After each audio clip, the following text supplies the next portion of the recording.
जब ये रूप परिवर्तनशील है, जीवन के दो किनारे है, जन्म लेना और मृत्यु को प्राप्त करना।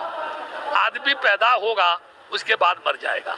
जो भी आदमी किसी भी धर्म को मानने वाला है, जब उसे तकलीफ होगी, जब उसे परेशानी होगी, जब वो भूखों मरेगा, जब उसे न्याय नहीं मिलेगा, जब उस पर अत्याचार होगा, जब उसकी ठुकाई होगी, जब उसे घुसने नहीं देंगे, जब उसे परेशान करेंगे, तो मुझे आप बताओ, जिस कमरे में कोई पिट रहा है, जिस कमरे में कोई घुट रहा है, जिसको रोटी नहीं मिल रही है, वो अपनी जान बचाने के लिए उस कमरे से भागेगा, कभी भागेगा?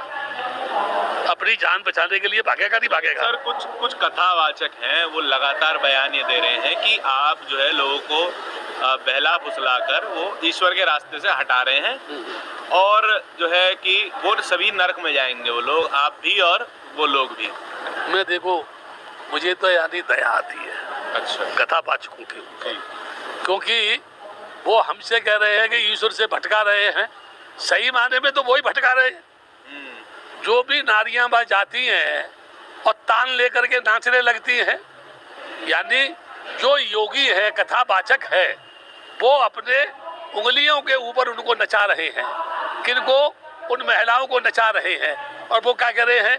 ईश्वर की भावना में नाच रही हैं वो।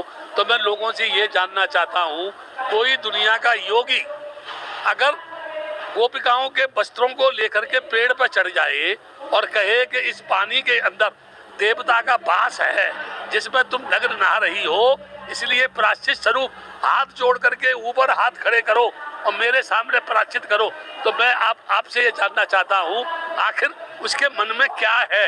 वो हाथ जोड़ के ऊपर खड़ा करके उनको बोलना चाहता है पानी में खड़ी हो जाओ। वो तो ऑलरेडी पानी में नंगी है और हाथ जोड़ करके जब ऊपर हाथ कर लेगी तो क्या देखना चाहता है? क्या उसके मन में है? मैं ये कहूँगा, जितने भी कथावाचक है उनमें से मुझे एक भी बता दे, यानी देवकी नंदन ही मुझे बता दे, क्या कभी उसकी कृष्ण कन्हैया से मुलाकात हुई? क्या कभी कृष्ण कन्हैया उनके पास आए? क्या वो राधा से कह गए थे कि मैं अभी आ रहा हूँ? बरसाने जाते समय बोले कि मैं अभी आता हूँ।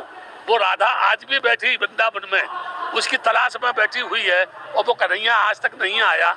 मैं ये जानना चाहता हूँ क्या है। एक एग्जाम्पल देना चाहता हूँ। शेष गणेश महेश जाहु निरंतर गामे, ताय अनाद अनंत अखंड अछेद अभेद सुभेद बतामे, नारद से मुन प्यास रहे पछहारे तउप निपार न पामे, और ताय अहीर की छोहरिया चचियाबर छाचप नाच नचावे। यानी वो योगी राज कृष्ण, मैं देखिए उनकी प्रशंसा कर रहा हूँ, वो योगी राज कृष्ण जो अनंत है, अखंड है, जिसे छेद नहीं सकता, जिसे वेद नहीं पा सकते, जिसे पुराण नहीं पा सकती, जिसे नारद मुनि जैसे तपस्या करते थक गए, उनको भी दर्शन नहीं हुए, वो कृष्ण योगी राज अहीरों की लड़कियों की एक बार खोच पर छाछ पे नाच रहे हैं। तो क्या वो छाछ के दीवाने थे, या वो गोपिकाओं के दीवाने थे, या वो योगी थे, या वो कर्म योगी थे, या वो निरंकारी थे, निर्विकार थे, या वो साक्षात्कार थे, घट घट में व्यापक थे, हर घर में थे, रोम रोम में थे? तो क्या वो योगी चोर है? क्या वो योगी हत्यारा है? क्या वो योगी भ्रष्ट है? क्या वो योगी बदमाश है? क्योंकि वो तो रोम रोम के अंदर है, मगर उसके पत्ता नहीं हिलता है, मगर उसके जन्म नहीं लेता आदमी, मगर उसके कुछ होता नहीं है।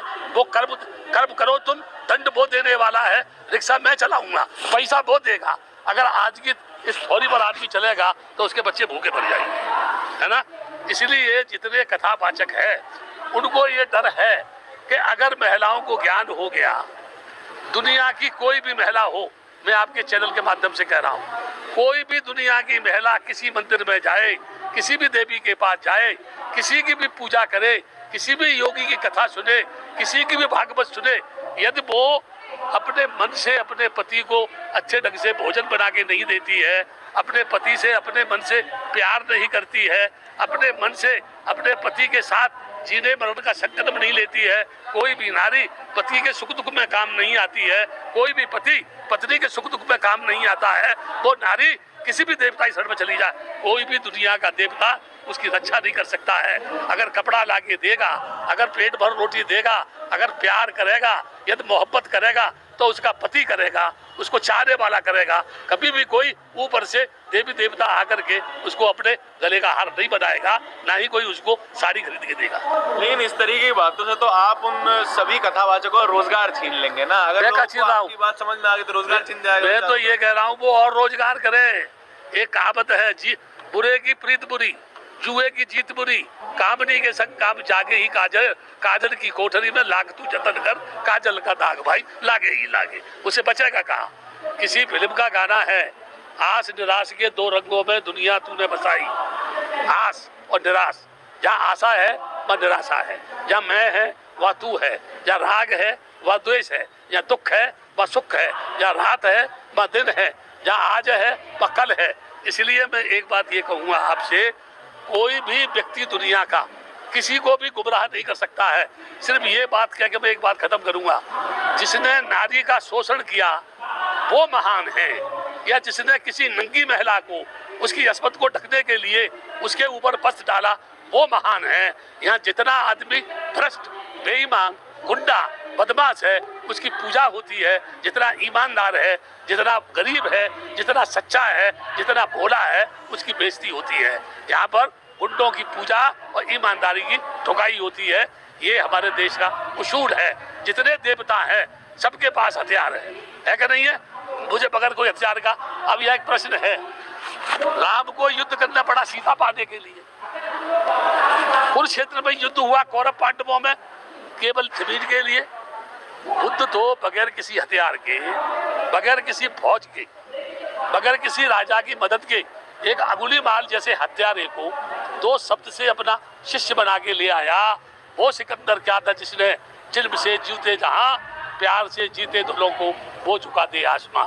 दुनिया में जो इंसान से प्यार करेगा, जो इंसान के लिए जिएगा, जो इंसान के सुख दुख में काम आएगा, जो इंसान के मोहब्बत में अपनी जान तक कुर्बान करेगा, ऐसी दुनिया इतनी महान बनेगी जहां आदमी सुखी होगा, दुख नाम की कोई चीज नहीं होगी। बहुत शुक्रिया।